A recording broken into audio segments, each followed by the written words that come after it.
द्रौपदी मुर्मू ने देश की नई राष्ट्रपति के तौर पर शपथ ले ली है। 25 जुलाई 2022 को देश के मुख्य न्यायाधीश ने मुर्मू को शपथ दिलाई।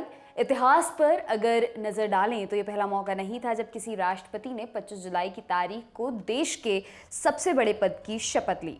मुर्मू से पहले नीलम संजीव रेड्डी से लेकर रामनाथ कोविंद तक पिछले 9 राष्ट्रपतियों ने 25 जुलाई को ही शपथ ली। अब सवाल है कि क्या इसके पीछे कोई लॉजिक है, परंपरा है या 25 तारीख को शुभ मान लिया गया है? आखिर देश के राष्ट्रपति 25 जुलाई को ही शपथ क्यों लेते हैं? साल 1974 में इंदिरा गांधी देश की प्रधानमंत्री थीं। इमरजेंसी से 1 साल पहले देश में राष्ट्रपति पद के चुनाव हुए। इंदिरा गांधी ने फखरुद्दीन अली अहमद को कांग्रेस का उम्मीदवार बनाया। 24 अगस्त 1974 को फखरुद्दीन देश के 5वें राष्ट्रपति बने, लेकिन 11 फरवरी 1977 को पद पर रहते हुए उनका निधन हो गया। ये देश के दूसरे ऐसे राष्ट्रपति थे जिनका पद पर रहते हुए निधन हो गया। उनके पहले डॉक्टर जाकिर हुसैन का पद पर रहते हुए निधन हुआ था। फखरुद्दीन अली अहमद का जब निधन हुआ तो उस समय देश के उपराष्ट्रपति थे बीडी जट्टी।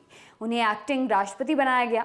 इसके बाद 1977 की जुलाई में राष्ट्रपति पद के दोबारा चुनाव हुए। तब देश में जनता दल की सरकार थी। इमरजेंसी के बाद इंदिरा गांधी को सत्ता से हटाकर जनता दल की सरकार बनी थी। जनता दल ने नीलम संजीव रेड्डी को अपना उम्मीदवार बनाया। वहीं नीलम संजीव रेड्डी, जिन्हें 1969 में कांग्रेस से अलग हुए सिंडिकेट समूह ने राष्ट्रपति पद का उम्मीदवार बनाया। खबरों के मुताबिक इंदिरा गांधी ने पार्टी के दबाव में मान लिया कि नीलम संजीव रेड्डी कांग्रेस के उम्मीदवार भी होंगे। हालांकि उन्होंने पार्टी के जनप्रतिनिधियों से कहा कि वो अपनी अंतरात्मा के हिसाब से वोट करें। ऐसे में वीवी गिरी चुनाव जीत गए। वीवी गिरी का कार्यकाल खत्म हुआ। अगले राष्ट्रपति बने फखरुद्दीन अली अहमद। कार्यकाल के दौरान उनकी मृत्यु हुई। फिर से चुनाव की बारी आई। जनता दल के उम्मीदवार के तौर पर नीलम संजीव रेड्डी ने 1977 में चुनाव जीता और 25 जुलाई 1977 को देश के 6ठे राष्ट्रपति के तौर पर शपथ ली।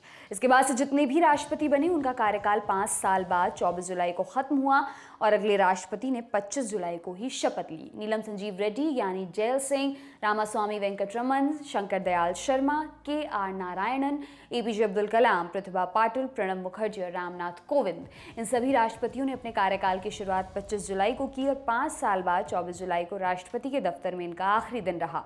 आज 25 जुलाई 2022 को द्रौपदी मुर्मू ने देश की 15वीं राष्ट्रपति के तौर पर शपथ ली। बात अगर शुरुआत से करें तो राजेंद्र प्रसाद ने 26 जनवरी 1950 को देश के पहले राष्ट्रपति के तौर पर शपथ ली।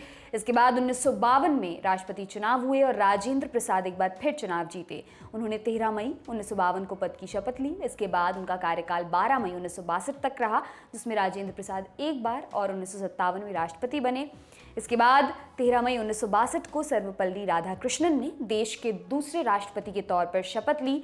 राधाकृष्णन के 5 साल के कार्यकाल के बाद जाकिर हुसैन ने 13 मई 1967 को तीसरे राष्ट्रपति के तौर पर शपथ ली, लेकिन पद पर रहते हुए ही 3 मई 1969 को उनका निधन हो गया। इसके बाद उपराष्ट्रपति वीवी गिरी एक्टिंग राष्ट्रपति बने। उसी साल चुनाव हुए और वीवी गिरी ने 24 अगस्त 1969 को राष्ट्रपति पद की शपथ ली। 5 साल बाद फिर चुनाव हुए। इस बार फखरुद्दीन अली अहमद ने 24 अगस्त 1974 को राष्ट्रपति पद की शपथ ली थी, लेकिन इनकी मौत के बाद नीलम संजीव रेड्डी ने 25 जुलाई 1977 को राष्ट्रपति पद की शपथ ली और तब से यही सिलसिला जारी है।